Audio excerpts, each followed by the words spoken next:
evening. I welcome anyone that's out there watching us via Zoom and our 2021 budget summary here as we introduce this tonight. Take any questions after a short presentation by fiscal. Brandy, you want to do? Yep. Slide presentation. Thank you. Welcome everyone to our 2021 budget summary outreach meeting. As soon as we get on the first slide here.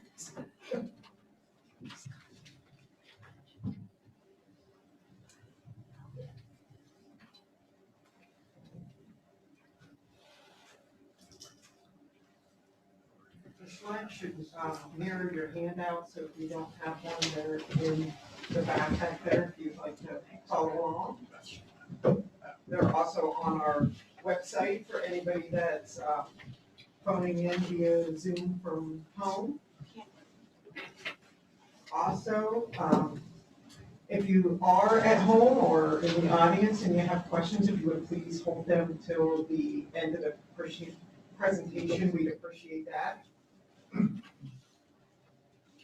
if you want to go to the next one. The proposed 2021 budget totals $110 million in revenues for all operations and services that the county provides. So that's overall, including RMS. That's an increase of $5.2 million over the 2020 adopted budget. Expenses are budgeted at $133.4 million, which is a 12% increase over the 2020 adopted budget. This results in a projected budget deficit of $23.4 million for the 21 fiscal year. Montgomery County's millage tax rate is currently 6.5 mils and is projected to remain at 6.5 mils for the following year. That means if you have a property with an assessed value of $100,000, you would pay $650 in county taxes. Doesn't include, your school tax or your local municipality tax. That's just the county portion. The county issued bonds in 2018 and 2019 to finance some of their major capital projects, which have been rolled, some of them into this year's budget. And a large portion of our budget deficit, $9.2 million, will be covered by those remaining bond funds that are left over from 18 and 19 that have yet to be spent. The county is going to use reserves in Act 13 to cover the remainder of the budget deficit. And even in doing so, they will maintain a healthy fund balance, a healthy reserve level. GFO recommends we keep at least 2 months of expenses on hand in our fund balance, and that is about $11 million. We currently have about $25 million in our fund balance at the end of 2019 that isn't reserved for any specific purpose, so we will have more than enough to remain at a healthy level. The county budget is presented in 4 sections. The general fund, which is our general operating fund, which encompasses all of our row offices and general operating departments. The special revenue funds, which are restricted for a specific purpose, so they are special. They're allotted to us or granted to us for a specific purpose, and they're restricted in how we can spend them. Our debt service fund, which pays all of our bonds and notes payable, and the enterprise fund, which is the landfill, and it operates essentially as a business with its own revenues, its own expenses, completely free of taxes. It supports itself. It's designed to, make its own way. The revenues for the general fund are projected to increase by $500,000 from 2020. Property taxes account for about 58% of the general fund revenues that the county receives and about 34% of the overall entire county revenues. The general fund budget produced a deficit of 14.5 million projected for next year. There are 70 departments, programs, and divisions that make up the general fund, and they're listed in your handout. I'm not going to go over all of them. The special revenue funds, like I said, are all restricted for specific purposes, grant revenues for a flood project, like the levee project. They all have a specific purpose, and we can't use them to cover our general operating. Some of them are domestic relations 4D, liquid fuels, which can only be used for our roads and bridges, things of that nature. Total revenues for the special revenue funds are projected to be 22.6 million, with an additional like 0.098 million coming as a matching contribution from the general fund. The special revenue expenditures are projected to increase 10.6 million, or 77.3% from 2020. This is primarily due to the upcoming levee project, which is going to be covered by grants and Act 13 funding, so no actual tax dollars going into that program. There are additions and increases to some pass-through grants, so grants that the county receives that get passed through directly to outside agencies like STEP, United Way.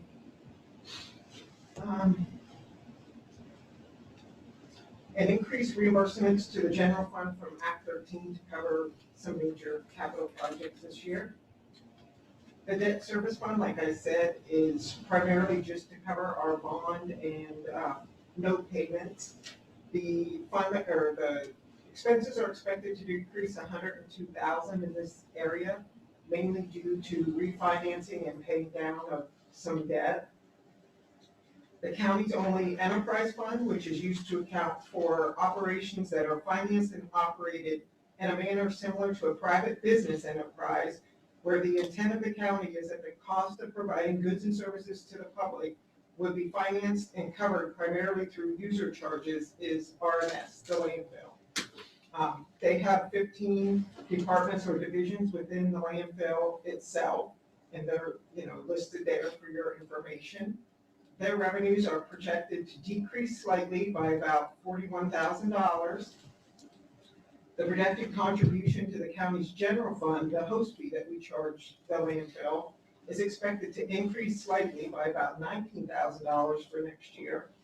Expenditures at the same time are projected to have a 26.7% increase, or 5.7 million. Overall, the landfill is projected to have a loss of 7.2 million for the following year. And again, they have plenty healthy enough reserves to be able to absorb that loss. And we just found out today that there was a $7 million project that was expensed and projected for the landfill. That's not going to happen next year, so we're cutting that out, which will take them down to a projected $0.2 million deficit for next year, which is about break even for them. So that kind of changes all the numbers as it funnels through. The next page is just a summary page of all of the revenues and expenses that we just spoke about. It shows you by each type of fund how much sources of income there are, how much expenditures of income there will be, and the overall use or contribution of reserves. In this case, it's a use of reserves. Again, as I said, all of these funds have a healthy amount of reserves that even using this deficit, we will still have more than enough to cover the recommended 2 months of operating expenses were suggested that we keep on hand. The next graph in your handout is just a pie chart of all of the revenues countywide, including RMS, and you can kind of get an idea of the percentage of revenues that comes from each type. For example, taxes account for about 35% of revenue overall, including RMS. And there's a a little description at the bottom as to what type of revenue each one is. The next page should have for you a little pie chart that we laid over a penny, just to give you an idea of where county taxpayer dollars and all of our revenues go. This tells you each type of expense that we have, and there's a description of each, and what percentage of the overall each amounts to. For example, culture and recreation amounts to about 1% of the overall budget for the county. The next page is a budget summary just of the general fund, and it takes a comparison of 2020 versus 2021 projected budget. So you can see, the variance up or down in each different type of expense and each different type of revenue. And these are the departments that, your taxes are paying for. So we give a lot of attention, to our general fund. And the next couple pages will just be some terminology. So lots of times we use terms that not everybody is familiar with. So we like to give you a little bit of reference. So if you're reading through and there's something you don't understand, you may find the definition or description on these back few pages. And then I don't think it was on the slides, but the last few pages of your handout is just a summary budget. The same thing in your handout, but it's by department. So you can take a closer look at, each department. If you're curious about the budget and finance department and how much we cost 2020 versus 2021, it's in there. You can find us or any other department and take a look, and really appreciate that we had a few people actually turn out this year, so that's great. And hopefully we have some people logged in from home. It's important that you take an interest in where your tax dollars are actually going.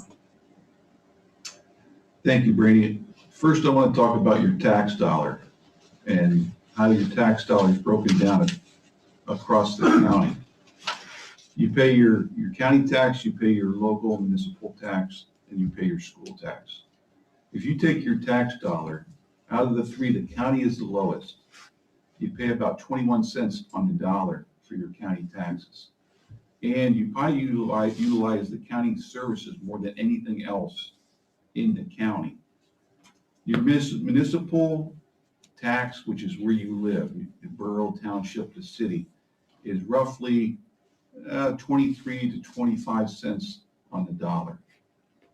Okay, your biggest one is your school district tax, which is 55 to 56% of your tax dollar. That's the breakdown of what you're paying in your taxes. So I'll go over that first. Moving forward, as I said last week at the commissioners meeting, I'm expressing this budget as we're moving forward cautious, optimistic. We're being optimistically cautious moving forward.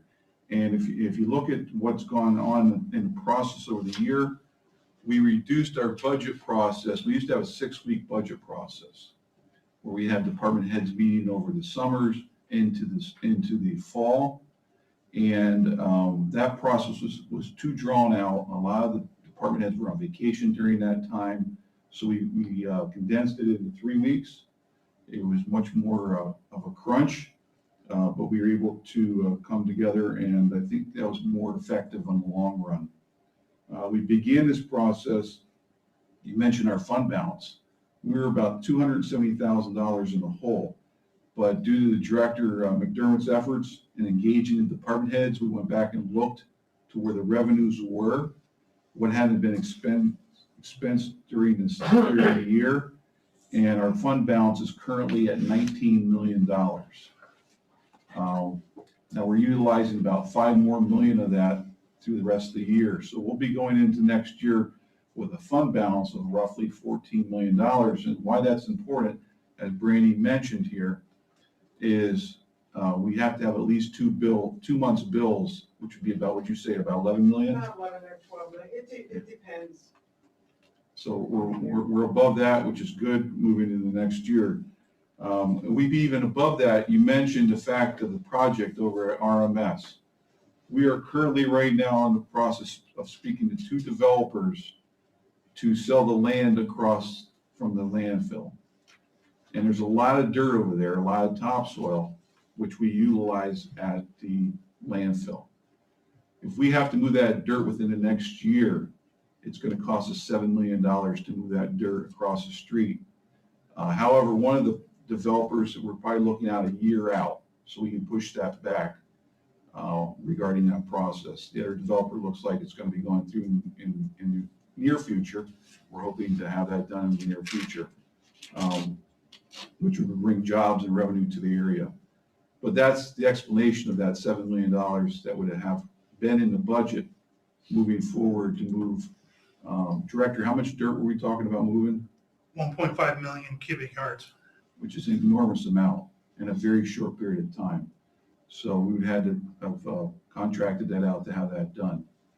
And so this way we can move that back a year and to give us a little bit better time frame, which the amount will be reduced as we move it on our schedule.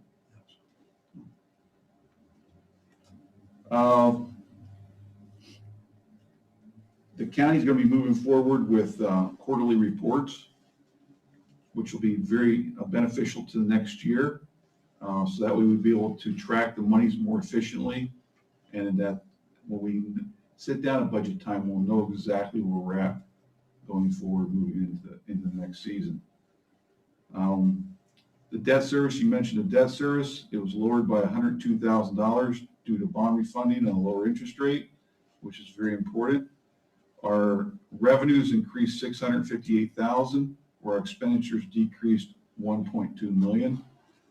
It's also very important to recognize the department heads that have diligently worked with us on this budget. It's been a very, very tough year with COVID, with what's going on. We're very concerned about the taxpayers moving forward, people being out of work. And so we've been very cautious on what we're doing. Our main concern going into next year is about the reduction in federal and state revenues. We do not know. The budget usually comes out in the state, comes out in July. They did a 5-month budget going into December. We will not know those revenues until December. At the earliest, we might not know until the very end of December, going into January. So we have to plan for the worst on that, because we don't know what's going to come from the state. And we rely heavily on state funding and federal funding for numerous things. So it's a concern of all 3 of us. We're going to watch it cautiously and moving forward. But that's I know it's my biggest concern. Commissioner, would I be fair to say it's your biggest concern? And I know Commissioner Marabou has also expressed that as one of our major concerns about the revenues coming from especially the state government. They're $8 billion in a hole. It's only going to get worse as the economy shut down statewide. You see what's going on with businesses. 70% of Pennsylvania's small businesses, and they're closing their doors daily, which is going to affect state revenues. Next year, we'll be publishing also strategic and operational goals and objectives and objective performance measures, which will also be an integral part of the budget process. So we want to thank the fiscal staff and the work they've put into this, and all the different departments preparing this budget. It's been difficult. We've done it quickly, efficiently. I believe this is the earliest we've ever come out with a county budget. We want to make sure it's out there so the public sees it. They can work with us. We can still make corrections along the way. I believe we are going to be making a lot of corrections. This isn't finalized at all, in the least mean, but we're moving forward, and we're moving forward quickly. Commissioners?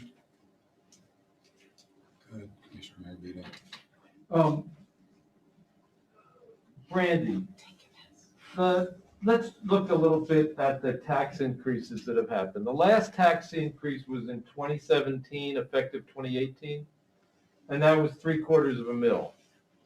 right? Half a Was it half or three million. Or quarters? was it? I think it was 3/4. It was 4.75, 5.75, and now it's, say it was 3/4.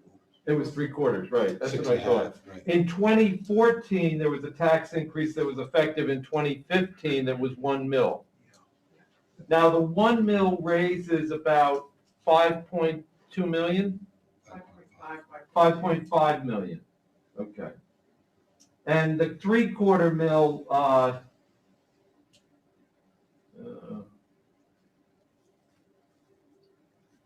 had that, and I had it Goes to wrong. 2. Well, if you're taking 5.5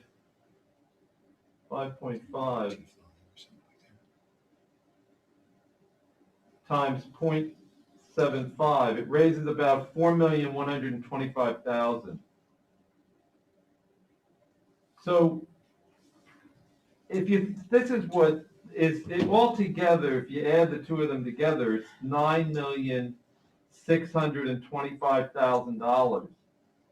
But it's not all for the same amount of years. But what's a little disconcerting is the one in 2014 has been effective for 6 years. For 6 years, because it started in 2015, we've been getting 5.5 million more a year for 6 years. The other one, we've been taking in 4,125,000 for basically 3 years.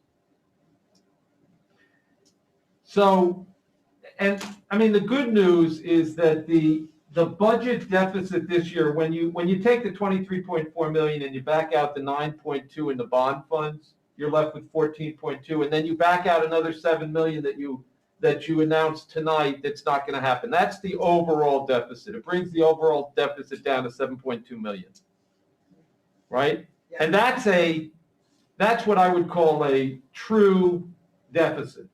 I mean, that is money that we don't have. We've already taken out the bond funds. It's a true deficit in the sense that we spend 7.2 million more than we take in, right? Now, we have reserves, and we've already explained that this year we're going to make it up through, Act 13 is already built into that budget. If we didn't use the 5 million from Act 13, that would be 12.2, right? Yeah. The 5 million is already built in, so we got 7.2 of a true deficit. This is, I think, the challenge that faces us as we go forward, and I'm sure my colleagues wouldn't disagree, is we've been taking in almost 9.625 million more every year for the past 3 years. When you add those two together, right? If you leave off the first 3 years of that, I just realized that you can't hear anything on the Zoom with the mask on. If you leave off the first 3 years, 15, 16, and 17 of the 1 mil increase, and you just look at 18, 19, 20, we've been taking in 9,625,000 a year for 3 years. And yet we still have a budget deficit. So I think that the goal we have to figure out is, and by the way, we did this in the last 4 years, and I mentioned this at the meeting the other day, and I see Commissioner McKernan here, and I'll give him some credit along with the other members of the board in the last 4 years, by reducing the number of staff from 552 to 530, which is what it's at now. We've saved 320,000 a year, 1,320,000 a year by reducing the 22 staff positions. I guess what I'm suggesting is the challenge we have to face, because if everything stays the same, next year we'll have a deficit of 7.2 million. Yeah, 12 million. It depends how much Act 13, like, it's gonna run out at some point. We can't continually. That's my point. Use it for operating. Yeah. We could actually have a higher deficit than that. If we, and we've always talked about that, not relying on our Act 13 for operating, although there is something to be said each year using some of it to cushion a tax increase. But this structural deficit is that our expenses increase at a faster rate than our revenue increases. It's the rate of increase. It's the rate of increase, the speed of increase. The only way to catch up is to continuously raise taxes. So I think what we need to figure out, and that's why, and I think we have to continue, the biggest cost we have is personnel, and we've got to continue to get people. And that's why this year and the coming years, I certainly am going to be more, this year, we've sort of just refilled every position. We didn't add many new positions. I think we added one in planning. Commissioner, I have to disagree with that because we have had offices that have reorganized, restructured, where we've cut positions. I can say the Pathonetary's office, we cut 3 positions. Yeah. It saved $179,000. Yeah, no, that's not what I meant. What I So meant is. there are positions that have been cut. No, that's not what I meant. What I meant is that, no, that's absolutely true. We have, and going forward next year, the only new position is in the coroner's office. Correct. In the 2021 budget. But what I mean is, for the most part, we've refilled positions. We've refilled positions, and it's partly, I call it being on automatic pilot, which is kind of what I'm not crazy about the process we do. We've talked about it before, where we get together on Mondays, as opposed to maybe getting together at these public meetings each week and slogging out whether we really need to refill a position. But, who knows how long that would take. I think it's just something that we have to continue to try to look towards, to figure out, and this is where we're gonna hopefully ask Budget and Finance, which is the new name, and we talked about the other day how the director's been pushing for quarterly updates on the budget, and we certainly will get them. But Budget and Finance, to tell us where we can find this structural deficit so we can attack it. But here's the other thing, and I mentioned it to them earlier when I asked them about some, we often hear, well, transportation is funded by PennDOT. But it turns out the little secret that we may not know is that PennDOT doesn't necessarily fund 100% of it. And so one of the things that I asked them this afternoon during those quarterly reports is to tell us exactly how much these state agencies fund, because we know with APO that they've declined. They started out, when I was there 32 years ago, it was supposed to be 80% according to the law. Right. It was at 66%. When I left in 2018, they were down to 26%. Right. And I think that one of the things would be helpful for you all to watch for us is how it declines without us necessarily getting it on the radar. And of course, even though we can advocate with the state reps, it is what it is. I mean, you're not going to change that ship overnight, which affects the whole question of the thing. But I think if we can start to report back to the public on a quarterly basis, and at the public meetings about, look, we thought we got X amount from the state, and in reality, we only get Y, or we get X minus 2. Commissioner, I can add another position I just thought of is we had our HR director retired. The assistant took her place. We did not replace that position. Yeah. That's $80,000 right there. Right. So there's another position that wasn't filled. Right. So we have. Well, she didn't. It wouldn't have been Nady. It would have been the deputy. But you're right. We didn't fill. They did. Well, that's what I mean about pushing department heads to really, and elected officials. And I see one of them in the back there, the sheriff, pushing them to work with, with fewer people in the plan to keep these good jobs. To keep these jobs that have decent wages, decent wage increases, and health care and so forth. And we have looked at that. I mentioned this the other day. I personally, I want to look at more at the buildings. Now, we've talked about the Executive Plaza. It's been talked about for years. Where we're at with the Executive Plaza is we want to sell this property. We want to have the land underneath it go with it. It may be tied to some federal money, such as the golf course was that we found out about. We have requested for the city for the last 7 months to do an appraisal on the land underneath us. We did an appraisal within 1 week on the land that we wanted to swap out with them on. We have now sent them a letter and asking them to have a response back to us within the next few weeks so that we can move forward on this one way or another. Because I look at the bigger expenses is our buildings. Our buildings that sit empty. We have a lot of empty offices. We need to consolidate. We need to put more entities under one roof. We're faced with a crisis with the coroner. We know we can't put the coroner across the street. We know we can't put a district justice office across the street, nor can we put the other offices that have to do with public safety across the street. If we can put them under one roof and at the same time sell this building, we're consolidating services under one roof. While at the same time, we're looking at the employee, the head count. We'll continue to do that. But the buildings, getting out of some bad leases we're in, we've talked about. We need to really pay attention to this next year. The EIP Phase 2, we're going to be moving forward on that, which is going to give us a good outline of what's needed in each department, whether they're understaffed, whether they're overstaffed, and what their salary is. And I believe the EIP Phase 2 will identify that. So that's very important also going forward. Yeah. So the only thing we have to remember about the buildings is that even if we were to sell this building, we don't owe any money on the building. We would be able to do some marginal, we wouldn't have as many custodial needs as we would have. But we'll get some cash on hand, but our operating expenses won't necessarily drop that much. We're not eating. No, absolutely. Yeah. Listen, I'm all on board. We definitely need to consolidate Yeah. into We got some bad 3rd leases Street out there Plaza. with people that are in these buildings that we can move them and consolidate.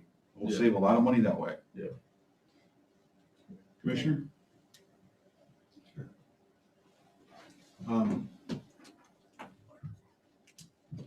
I'll elaborate a little bit on my colleagues talking about the structural deficit and the millage increases in 2000. Sorry. I'll elaborate a little bit on the structural deficit that my colleague, Mr. Maravito, talked about. In 2014 and 2017, we did have the tax increases. In 2014, prior to the tax increase that took effect in 2015, I had talked to the assessor, and she told me that we needed a 2.25 mil increase by the year 2020. Okay? You have to understand there's only been 2 tax increases since 2004. Now, I don't know about you, but, and I think looking at the previous almost 2 decades of county budgets, it's been increasing less than 2% a year, which is phenomenal. Okay, it's well managed, but it's still difficult. Okay, so going back, we understood that that's what we needed, and we think that at least we thought we could hold off on tax increases until 2023, 2024. Okay, now we have to address the structural deficit, and I do not believe that we should be using the Act 13 funds to do so. Not all, these are special projects that we can leverage that money to get $7, leveraging it $1 for 7, maybe $1 for 30. We've done such a fantastic job with that. Even with the levy projects, what municipalities were going to be able to deal with this? They couldn't. So we used Act 13 for that. There was projects in Jersey Shore area. There's projects in Montgomery. That we leveraged those dollars, but not for county operations. That is something that the taxpayers should be paying for. And we should, and that's why our feet should be held to the fire, as far as spending. So then we have to look at revenue. And instead of raising taxes, how can we make up some more revenue? If you looked at our budget, our fees have gone up for services that we provide.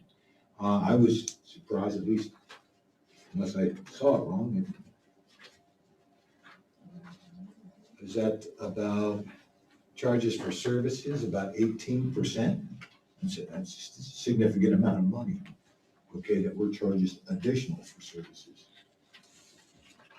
But other than raising taxes, we're looking at the Fed keeping interest rates so low that the housing and the common level ratio is going down. And it's, you need a reassessment, even though I don't even want to talk about it, but you need a reassessment so our elderly, our older senior citizens aren't getting a bath. They're going to be taking a bath if we don't do something about this. This is urgent. And we need to let the public see that and understand that. And then we'll collect revenue from where people should be able to afford to pay it, and others will get a little bit less of a break, more of a break. It needs to be reconsidered.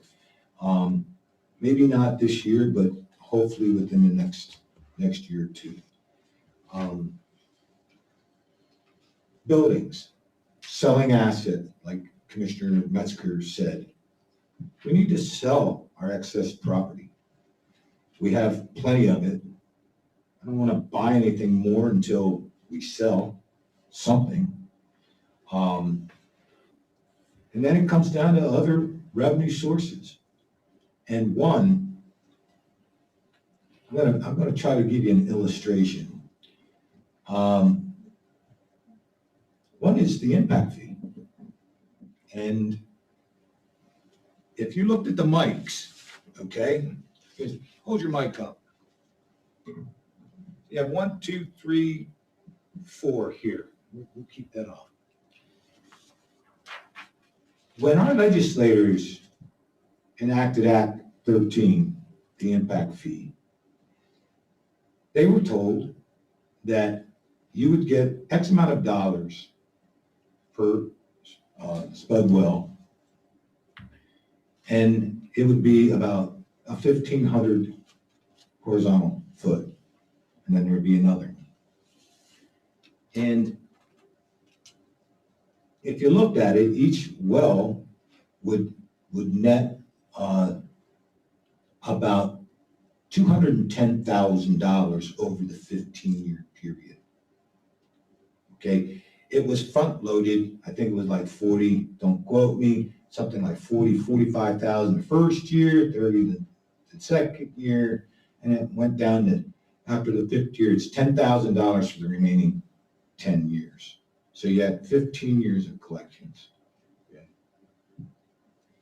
And they based that off of that information. They based that off the technology that they had at the time. But now they're drilling miles. Okay, so for every mile, there's 3.52 wells. So if they're drilling out 2 miles, that's 7.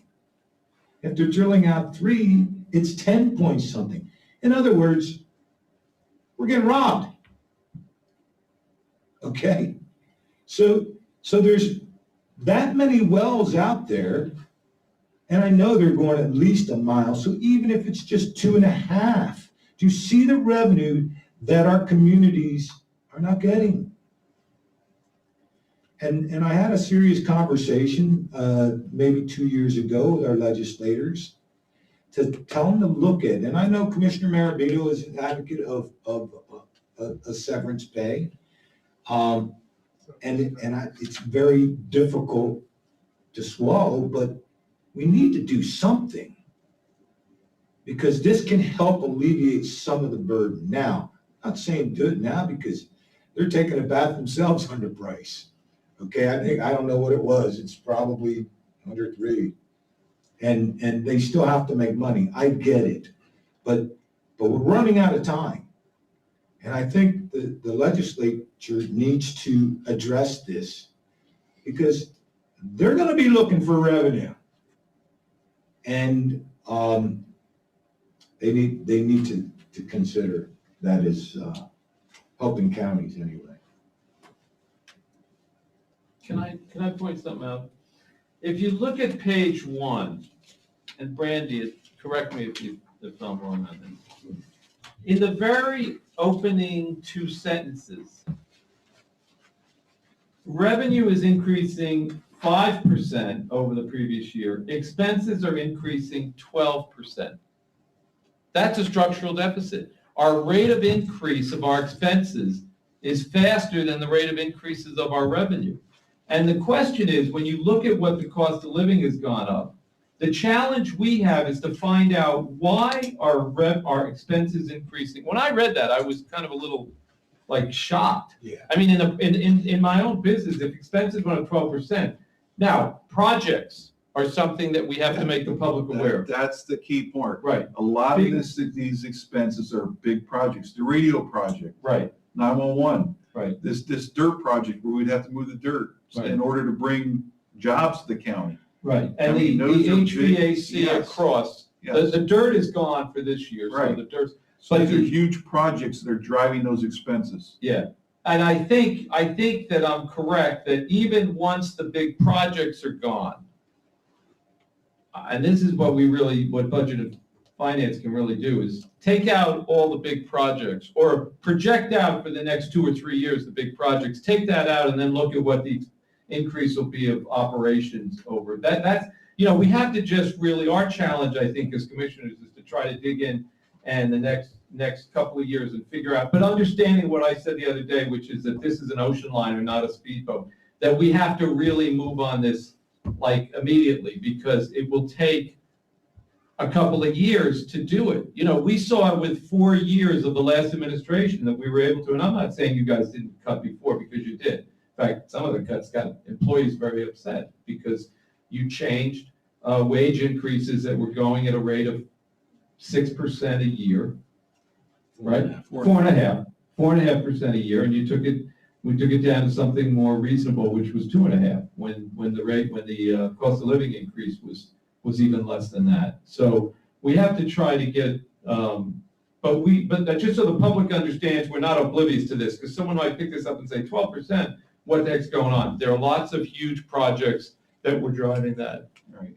And we have a 5-year capital expense budget that has those projects out to 2024 right now. Yeah. So we know what each year is going to be costing. So I know, I believe it's 2023, we have a lot, whereas 2024, I don't believe, or 2022, one of those years, we don't have many. So it's basically balancing those projects from year to year. What can wait? What do we have to do? Just balancing them out. And to the extent to which we do get rid of, like even this building, if we got rid of it and the air conditioning goes, it's not our problem anymore. That was gonna be my point. Yes. Is I believe in the 2021 budget, 3rd Street Plaza is addressed with the heating and cooling. Right. That's 3.3. $3.3 million.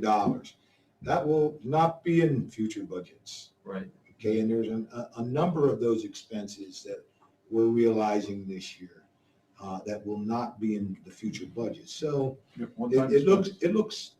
looks tough to swallow, but understanding where a lot of the money is on the capital projects is a little easier to handle, because you're going to have those expenses, huge expenses, in our buildings.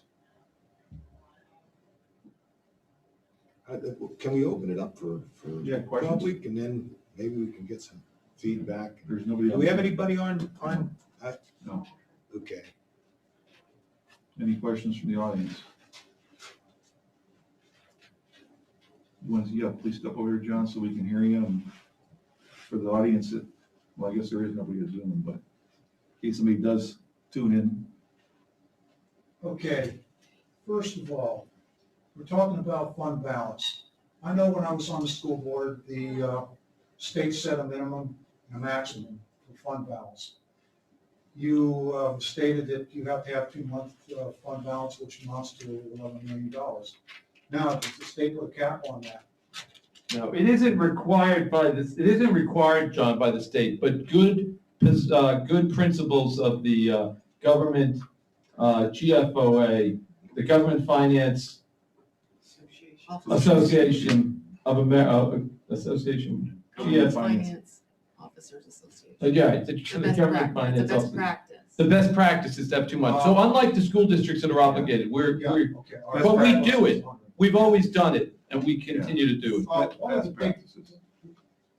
did somebody want to say something? I just said it's best practices, that's why we do it. Okay. Okay, go ahead.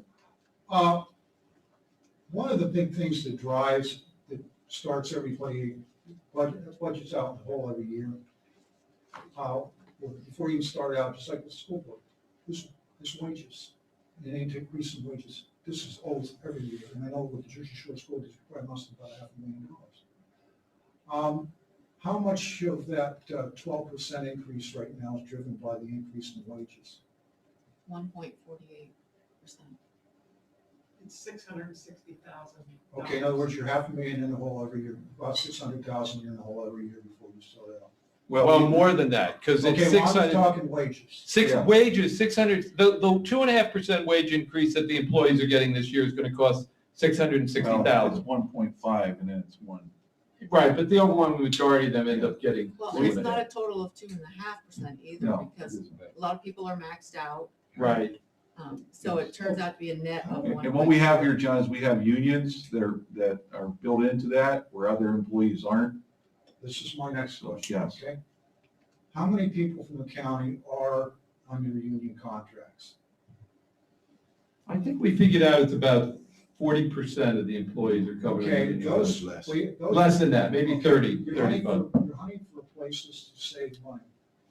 Okay, the other 60% right now, since we're going into tough times here, and you're taking quite a bit out of your financial reserves to cover things, why not just go with the across-the-board wage freeze this time for a year? I mean, you gotta get that under control. Whether, John, in 2013, our pay was going up $1.1 million a year. So we took action back then to save the county millions and millions of dollars. But you have to understand that I don't think anybody's getting rich here. You know, they have a lot of responsibility when it comes to county government and what they're required to do and the expertise that they have to know. It's not like you're gonna pick up people with $20,000, $30,000 a year. that's past history, we're talking now. okay?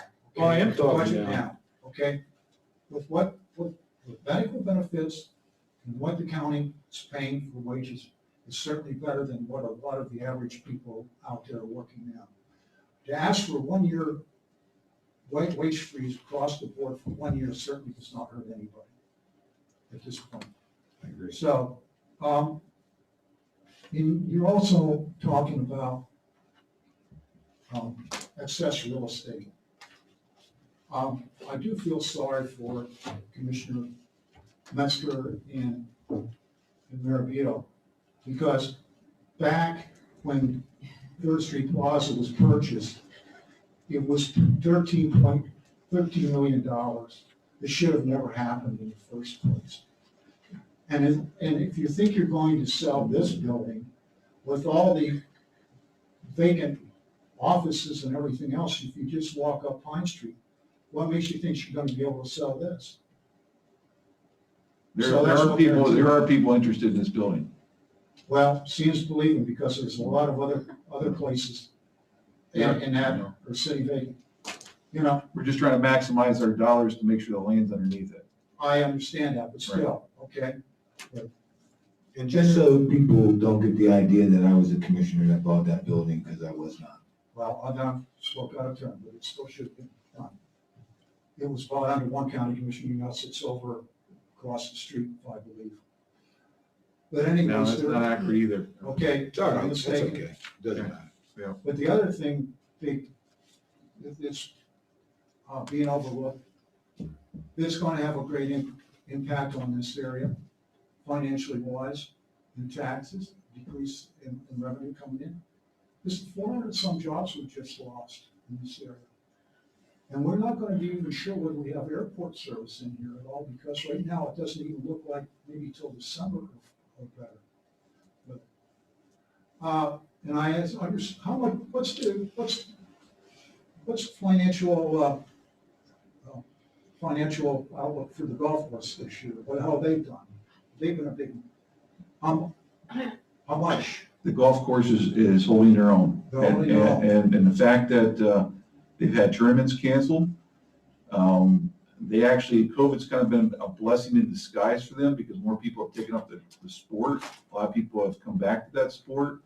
So even with tournaments being canceled, there was people, the course saw more activity on it.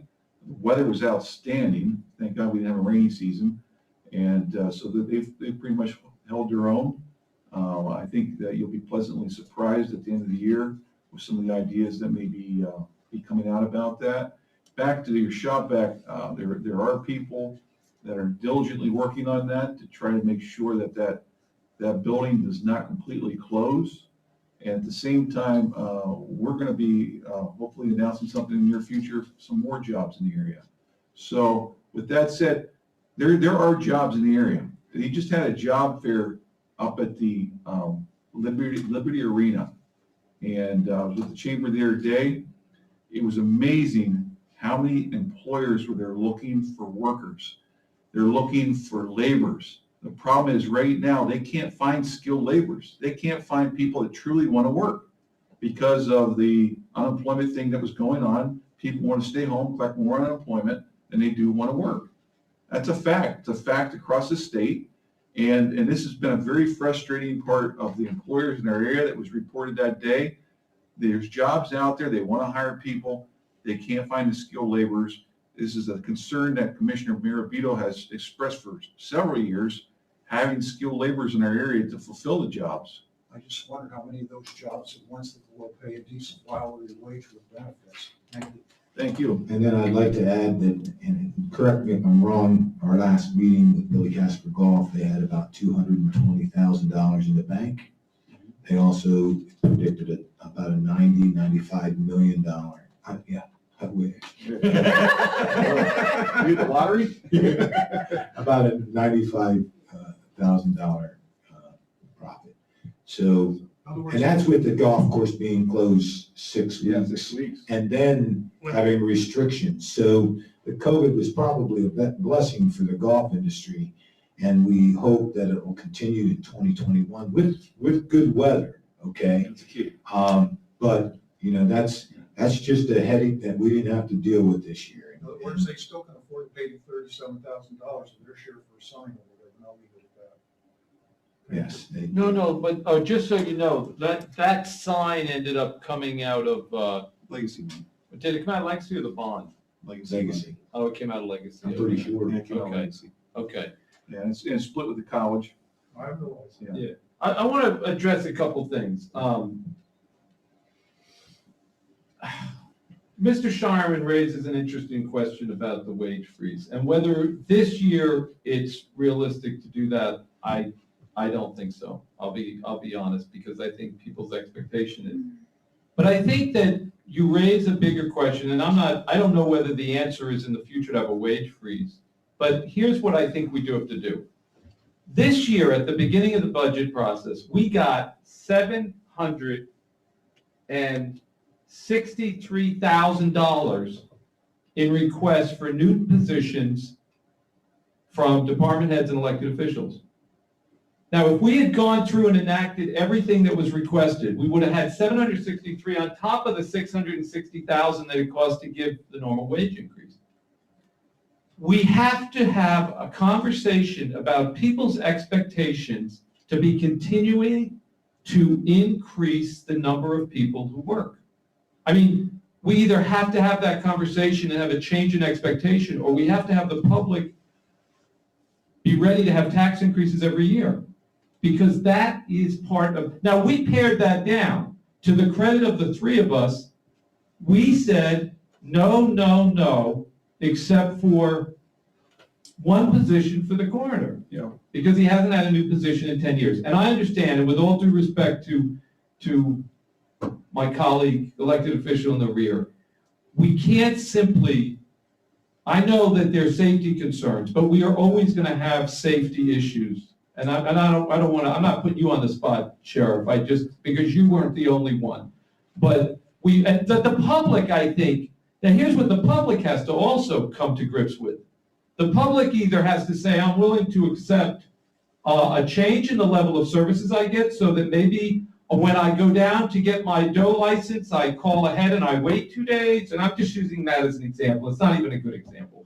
But my point is, the point is that people have to have a change in their expectation as to how fast and how many government services they're gonna get, or else we need to find a way to pay for it. Just today, oops, go ahead. No, go ahead. I just want us to, I just want to add to that. You Yeah. mentioned, and it's true, it's $700 and some thousand a request. Yeah. Those requests didn't come from 26 departments. It came from roughly 6 departments.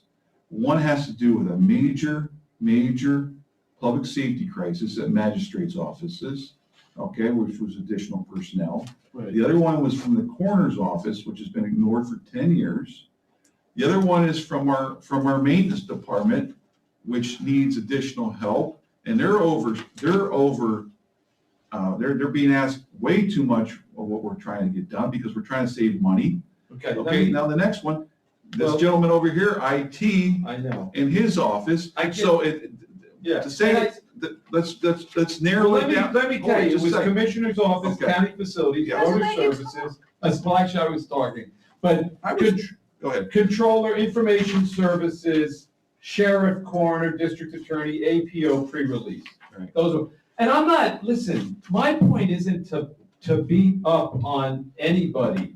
And I feel bad because my tone makes it sound like I'm beating up. That wasn't my point. Right. My point is only to try to say, and this is, listen, I want the public to understand the challenge facing us. When you raise information services, we want to attract people, we have to attract people to work in information services. Some jobs demand higher salaries at a particular point in time than other jobs. You know, if you go out and become an RN right now, you're going to be able to command a very high salary, you know, because there's a shortage. And so there's requests. So I guess all I'm trying to say is it's not as simple, and that's why I say it's an ocean liner and not a speedboat. It's not as simple to solve the problem as we sometimes would like, but we do have to have an expectation realignment on the part of both our own elected officials and department heads, and also on the public, because we're basically, Right. you know, gonna have to resolve. My point was, it was a few departments. It's not the majority of them asking for this increase. Right. And they're valid requests, but we have to again draw the hard line, and we only did one, which I understand. We did what we had to do, but the requests weren't absurd. They were because either they haven't been added for 10 years, the salary structure isn't there, we can't get the people. For instance, voter registration. Act 77, we all know, has been a nightmare. What's going on in our voter registration and across the state is insane. Agreed. And how those people are able to go home and sleep at night because of they're being overworked to the extreme. And they ask for extra help. We solve that by giving them temps. Right, we gave them test results. So I guess what I'm addressing, Mr. Shireman's comment about 400 jobs lost at Shop Vac. The point is that our own employees have to place in context, they're gonna get the 2.5%. And I support It's not keeping, 2.5%, well, they're 700, they're 1.5. there are 530 full-time people. Of those 530, there are 52 people who are maxed out. They're only going to get a 1% increase. You're down to now then 680. The 680, I'm willing to bet that 95% of the 680 are going to get a positive Not review. 680s. You went the wrong way. You went the wrong direction. 480, I'm sorry, thank you. Yeah. It's 480. 530 full-time, 52% of them are maxed out. They're only going to get 1%. But the other 480 are probably going to get the 2.5. But the point is, Mr. Shireman, I think we also have an obligation, and I know you were on the school board and you struggle with balancing budget. I don't want us to see year after year not being able to give people raises, because that's a prescription for us losing people too. But at the time, I think the point you're making is that that our employees have to have a recognition that we kept everyone on during COVID. Nobody lost any pay as a result of COVID. No one also had to go on 10%. unemployment, The 2 weeks except the 2 weeks, right, for 2 weeks. They had a they were able to use other Yeah. time. But nobody lost money to COVID, nobody's lost their job, no one lost their health care, no one lost their pension. So we have a lot to be thankful for, and the taxpayers aren't getting a tax increase this year. Our challenge is to figure out a way so that we can keep that rate of increase. That's all I'm trying to think. And I'll just add this. As much as we have refrained from hiring, there are certain departments, and Jerry's department is one, that you have people who are on salary that are working 60, 70 hours a week. And it's right now, we've had positions opened in his department and we can't fill them. Okay, this is putting a tremendous burden on this department. And it's, what do you call it? What do you call that? They're the central nervous They're the system of the county. They're the central nervous system of the county. If it goes down, we can't operate. Right, and these people, whether we have to adjust pay scales or put on a couple more people, it needs to be addressed as soon as possible, because they're not gonna make it, and they'll go somewhere else, trust me. When we see what, the incoming applicants, are asking for. Our building and maintenance, it's incredible what these people do, just incredible. And he asked for a reorg to restructure. They saved this county not tens of thousands, but hundreds of thousands. Probably millions. Yeah, well, over the time. Yeah. And so what do we do? Just, they fall on deaf ears from us. And we have to be very careful of that, because they do deserve it. And that's one of the things that we'll be talking about, the EIP phase 2 in 2021.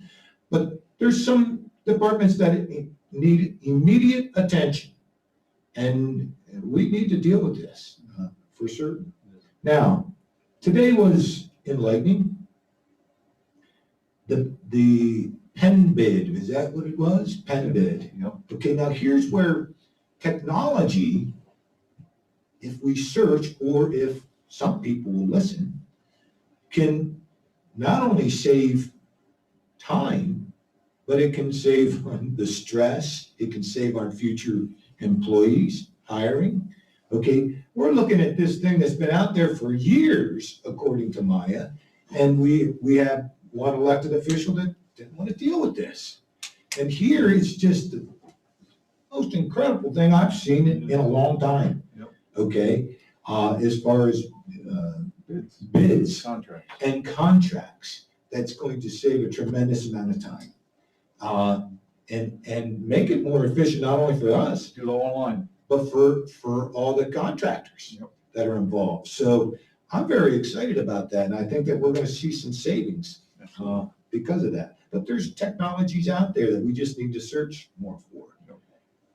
If you keep putting your projects off down the road, they're gonna cost you more. You're correct. Right. Now, it's at 7.5 or 7.2, you delay, you kicked it, okay, you kicked it out till next year. How much is that 7.2 or $7 million gonna cost the next year or the year after? Well, just so you know, John, the reason that didn't come to fruition was not us kicking it down the road. If we don't have anyone who wants to put a business in the land across from the landfill, there's no need to move the land now. But if someone came along who wanted to put a business in there that was going to create jobs, then we would need to do it. So, Yeah. but you're right. Other things like the HVAC. If we don't fix the HVAC, we're going to have bigger problems. We could have buildings without heat, or 3.5 delayed out can cost you another $4 million the next time around. Right. And we've saved a ton of money through energy, through the 3M, and we've done all kinds of projects that way. Ken's been tremendous for maintenance and saving us energy cost on the buildings. So again, that's just another department head saving us Well, expenses. familiar with all of that. We only have questions. And I just, I really don't want people to get the wrong impression if I sounded, because after these meetings, I'm sometimes told that, what'd you beat up on this one for, that one. It's, all I'm trying to say is that the thing about math is you can't get away from the numbers. The numbers are the numbers. We can all have different opinions about things, but the nice thing about math is there's a number. And so at a certain point, we just have to adjust our thinking, and it doesn't mean that, like, if you see us doing some things where we look like we're hiring more people, it's not necessarily because we don't want to keep the cost down, but if you have people working 60 or 70 hours a week, but our challenge is what I said the other day, is that we have to be nipping at the heels of all the elected officials and the department heads to try to find. And everyone is, listen, don't get me wrong, everyone has been always very cooperative and enthusiastic. And I think we also have to look at what are the responsibilities of some of the row officers. Right. Okay, I mean, let's get down to the nuts and bolts, because we're gonna have to examine this. I look at the coroner who requested, and trust me, we only gave him one. He asked for 3, so they could operate as a 24/7. Okay? Which his paperwork justifies what he's asking for. I get that. But we don't know what else we're gonna have to cut. And it's a living document. This 2021 budget's a living document.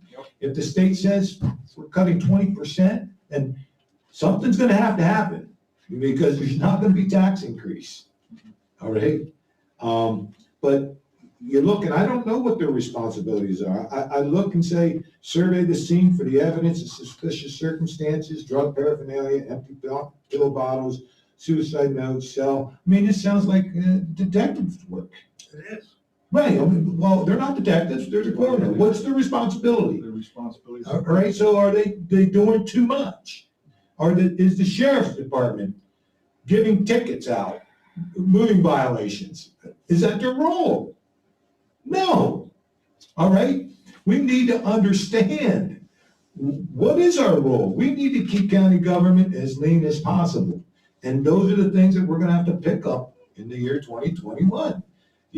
I'm sure of it. I don't think we're gonna be happy when we see what the state's gonna propose to the funding of the counties. Yeah, just in fairness to the sheriff. I know. They're not, I've only heard of one instance where somebody got a speeding ticket. Oh, no. You got a speeding ticket. No, they got you off.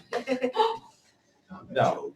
But, I can tell you one thing the sheriff's office has done in the last year. They prevented a rape by a deputy coming into work. They saved a young boy's life at the age of 8 because the deputy pulled over and saw the mother along the highway with the child, and the child was choking, and saved the life of that child. And those are just 2 incidences this past year. So, No, they go. Yeah. I get it, but I'm just trying to tell you that every department is gonna need to be looked at in what is their role. What do the taxpayers, expect? I'm sure they don't. There's some things that we provide that, geez. and unfortunately, a lot of this stuff is handed down by state and federal mandates. And often it goes without funding. And that's where our hands are tied. Same way with the school boards. Yeah. What's And that, John? when it's mandated by the state and feds, You have no choice. you have no choice. And that often happens in a lot, especially a lot of the government with the court, those court offices, and I would anticipate with the coroner's office, he has a lot of federal mandates, he has to go by state No mandates. different in the school districts. Yeah. Okay, any other comments at this time? Yes, See a question. Yes. What's the, Jack, could you come up so we can, it's just a quick Yeah. question. You're gonna vote on the budget in December. What's the? no, we'll be voting on it, I believe, at the end of November, aren't we? What's the date? December. It's still December? It's the very first. Very first meeting in December, yeah. Between now and then, are you gonna have more meetings or what's the public interaction? Public's welcome to contact us, but this will be it'll be online. This is our only meeting because we couldn't get anything east or west because of COVID. So, if the public would like us to ask for another meeting, but we have nobody by Zoom tonight, so they're welcome to reach out to us, and we're welcome to sit down and discuss anything with anyone. Thursday meetings are okay to. Yeah, Tuesday's probably the best. Or Tuesday? Yeah, Tuesday's probably the best. But here's what we have to, this was alluded to earlier. The state is gonna finalize their budget by November 30th when the session ends. We hope. So, We hope. well, I can't imagine that they won't do it, maybe they won't. But if they, if they finalize it by the end of the session, November 30th, then we'll have a better idea. And we could end up coming back here and saying, hey, we got no funding for this or that, and it would change our number. That's what happened a couple of years ago with the Yeah. school boards and everybody else. Yeah. But here's another comment. And I want them, I'm gonna talk, it's the American people. Okay, I don't care if you're Republican, if you're Democratic, I don't care. They're pushing for another COVID relief. Okay, and I guess I get it. But every year, this federal government passes continuing resolutions. Okay? And when is it going to stop? When are we going to take care of our $27 trillion? Okay, are we? And I don't see any effort by either party to try to do something about this. And we're just going to get in trouble. And I don't want to see my grandchildren. How are they going to deal with this? I look at it right now. It's socialism. I thought this was supposed to be about the county budget. Well, this is, Not politics. because Not politics. Well, the core part of this. it is, because are we going to be asking for more COVID money? Me? No. I'm not going to ask for more COVID, for revenue. We need revenue. Or we need to cut government. And here's a cold hard fact. They're arguing in Washington for more money right now, and the monies aren't even being spent yet by the state. We have CARES money Yeah. that's not even spent yet, that we're trying to get through the red tape in order to spend it so we don't have to give it back. Now, how crazy would that be? We have to give it back and they're sending more our way to another bill? Let's spend what we were given first before we move forward, or extend the deadlines, which we're trying to get them to extend the state debt, or the federal deadline past December 30th. Guess if you got a comfort president. So, And Commission, yes, maybe a better way to say, rather than say spend, is to allocate or disperse. allocate or, yes, disperse. Yeah, well, It's they're not not- spending. Yeah, but so that is, And this bill out, go yeah, ahead. but that, the money, if our county, we have 10.2 million, if we don't spend it all, it's gonna be reallocated in other parts of the state. But what I think that we need to really think about in rural Pennsylvania is it in our interest to get more money from the federal government to help the state balance the budget? I mean, I don't know that I would just totally rule, I get your concern about future generations. Well, excuse me. Yeah. If you don't mind me. No, please do. I don't mind seeing the counties and the municipalities seeing some type of revenue. But when you look at the proposals and you look what they put into those packages to pay pension obligations that were just never contribute, they didn't contribute. Why should the American people be responsible for mishandling their own government when we take $2 million out of Lycoming County taxpayers every year to cover our pensions? And they don't. So to be honest with you, I haven't read the bill, so I don't know exactly where all the money is being allocated. But this is all, and I understand your concern about the deficit, the federal deficit. But if we realize that we are a poor part of the state. We are. And so to the extent that we don't get help, or the people in our community don't get help, it's going to impact us harder because people in the more affluent areas of the state have more of a financial cushion. You know, we know that they've said Americans can't deal with a $400. Majority of Americans couldn't get $400 out of their savings account to be able to deal with the crisis, right? But I dare say that that is probably worse in rural areas like ours where, so that's all that's all I'm saying is that we ought to look carefully at what they're funding. The other thing is that sometimes in a recession, the federal government can be a stimulus that creates economic activity, but it's another, it's a bigger conversation, and I understand your concern. I understand your concern. I just don't know if we'll solve it tonight. Yeah, we can. Anything else for the good of the order? I just had one Yes. more thing to address, Mr. McKernan's question. Thursday, November 11th, public meeting is our scheduled public comment meeting for the budget. So, some of your questions and concerns, and we'll be addressing them then before adoption. Well, the meeting was scheduled 6 to 7:30, Yeah, we have to stay. so we can still take other questions. We'll be here till Okay, 7:30. I'll stay here. We can take other questions. Ask us a question. John, back to a point you brought up about the wage freeze. We have a delicate balance because we have employees that are not unionized. We did talk about it. And the fact is as other employees get those wage increases in the unions, and if your employee does not get that increase, that encourages more unions. And then when you get more unions, you have your budget pretty much locked in, as you know from being a school director. Once you have your budget locked in by a school union, those unions pretty much dictate what the majority of your budget is from year to year. Well, we could go to the unions and ask the unions. I mean, they're not on any Well, they're obligation. under contract now. Right, no, they're under Well, contract, that doesn't mean. but it doesn't mean we can't ask them. We could ask them to I ask. mentioned that early in the budget process. Not this year, right? I think it's difficult The this Jersey year. Shore School Board one year got a reduction from the union, asked the union with everything, and then the teachers, they also agreed to pay, pay freeze. Yeah. No, there's no question as we go forward next year, and maybe if we did, again, if we can root out what the structural deficit is, and if we find a way to almost get a catch-up, like if we did go 1 year without a wage increase, it would be a catch-up of 600, and by the time next year, it'll be There was one year, 675,000. I believe it was 2015, where there was a wage freeze. There was nothing. And to It was just clarify, it was just a bonus. Yeah, just the to bonus. clarify what I said, I said, I realized that you have unions with contracts. What I said is taking the other people and regular county employees that aren't unionized for a wage freeze for a year, at least to see how things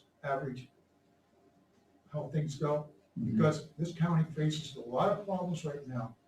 You don't know what's gonna happen with the hotels, any businesses around here, what's gonna happen, how many are gonna go out of business, because I think this 400 we've seen is just the tip of it. You're seeing a reduction in what you're bringing in every year in taxes. With all the businesses that are pulled out of here within the last 10 years, especially within the last 5, the Lycoming Mall itself, Kmart, and a lot of businesses like that. And also with the 400, that's just a number. That does not account the auxiliary businesses that also depended upon shop vac, such as the local sub shop, subcontractors and that. So that really affects more people than the 400.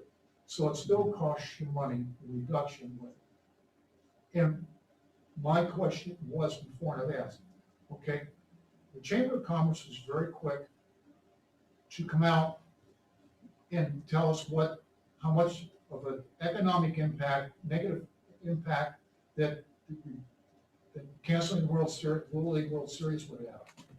But we have not heard anything from the Chamber of Commerce on how much a negative impact to the county would be financially, because we have no airport service down here. And no figures from either the county or the Chamber of Commerce as to what the economic impact is to this area, negative impact to the area it is. Because it is still a reduction that you're having in income coming in through taxes. Am I correct? Yes, No, I think it's a good point. What is gonna be the impact on shop vac?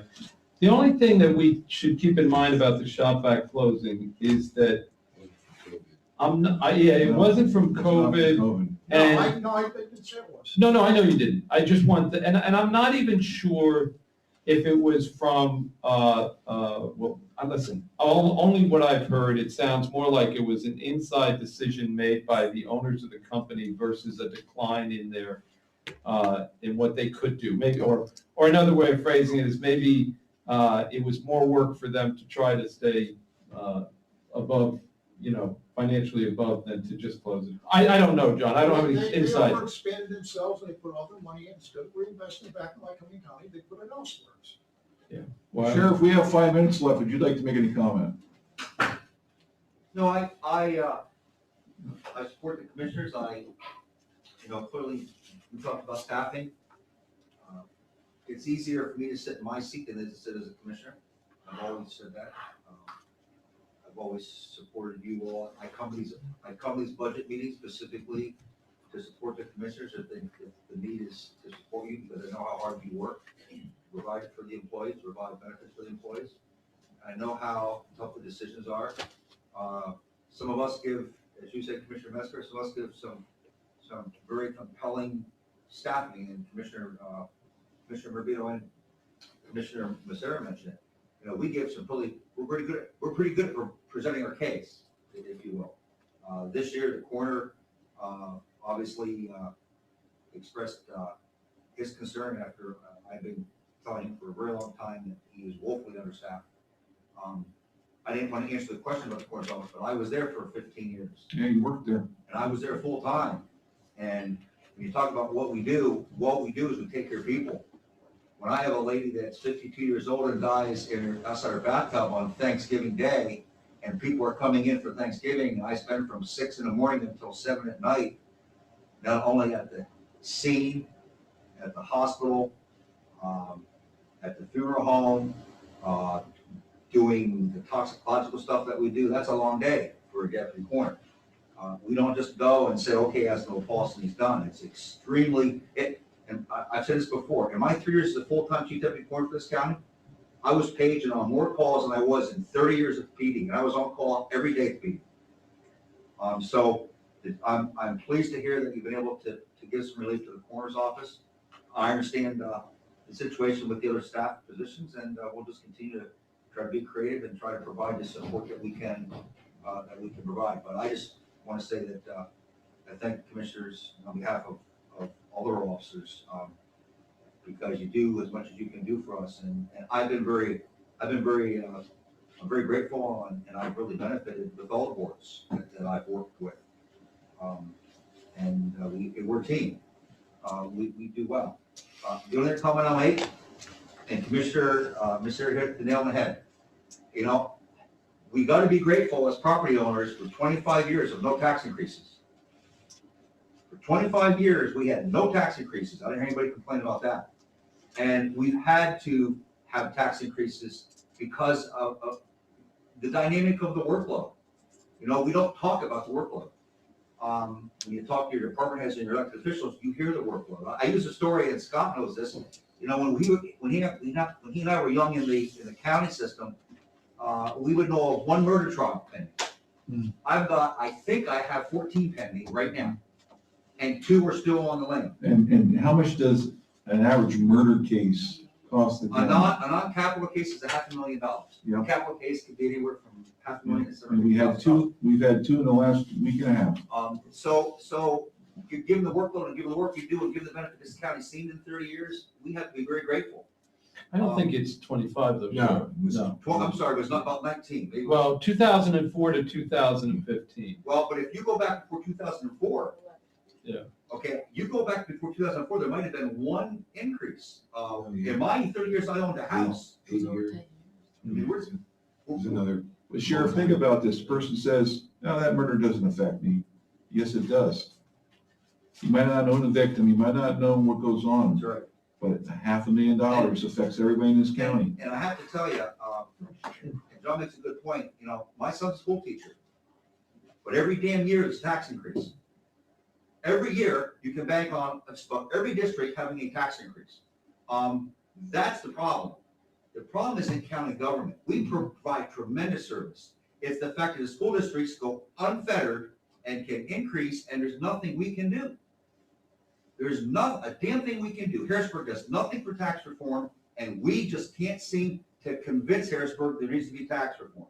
That's the problem. I just did my numbers. You were right on target, Scott. 23% goes to the county. 23 cents of my dollar goes to the county. 24 cents goes to Porter Township. 53% of my tax goes to the Junior Shore School District. Yep. That's the problem. The county government cost to our seniors is not the problem. It's the fact they can't pay their school taxes. Right. The taxes in general, no matter what it is, for the elderly like me and other people, whether it's school tax, county taxes, or whatever, has to be under control because the average taxpayer just about have it. Yeah, I can't afford to pay my taxes every year when I'm receiving, what, 0.2% increase in Social Security and then seeing it going elsewhere. So there has to be something done somewhere. But it can be raised every single year, and Sheriff, I understand your point. It's true, the school taxes, it's almost, you can say you're watched by it. You really see a no increase. Yeah. This year was the only year, with the exception of the town that I live in, they were the only ones that did raise them. Everybody else kept them level. My school district decided to raise them, and I'm sure they're hearing about it.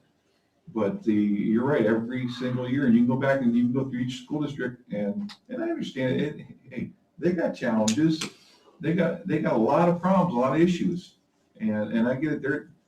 But they're locked in. Also, a lot of their budget's locked in. I've always said give 23% of the responsibility to the county for taxes, give 24% to Porter Township, and give 56% to the school district.